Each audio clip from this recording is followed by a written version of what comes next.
Not true.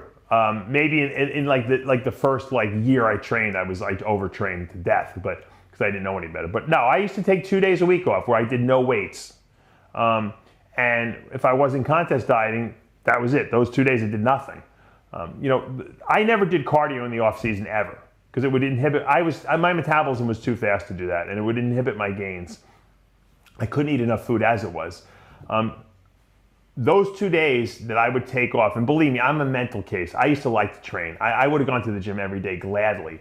But I knew that if I took those 2 days off, that I would grow better. And I saw it. When I took those days off and I started making myself ensure that I took days off, I definitely recovered on those days. And when I got back to the gym after a day off, I wanted to train again. I had the urgency to get to the gym, and I felt good. The reason I felt good was because I was not overtraining. It took a while for me to find that sweet spot.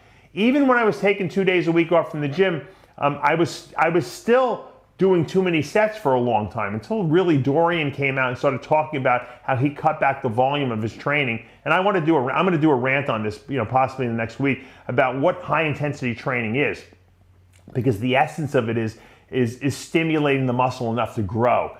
Anything more than that, and you're overtraining. And you know what? It takes different people different amounts of sets to maximally stimulate their body. But what you'll find is the more muscle you have and the better mind-muscle connection that you make with the weights, okay, with the muscles, the better, I guess you could say, the easier it's going to become to maximally stimulate that muscle. So at the peak of my career, at the peak of my size, I was able to do much less sets, maybe 4 to 6 sets, and I was able to leave the gym and get just as much benefit out of it as I did maybe 5 years earlier, where I'd have to do 15 sets to get the same out of it because I couldn't feel the muscle as much. I couldn't put as much, intensity and ferocity into the workout because I just couldn't. I didn't have that connection built, and that takes years and years of training sometimes to do it. So high intensity training is great only if you can feel the muscle. If you can't feel what you're doing, sometimes you need to do more repetition just to kind of build those nerve pathways.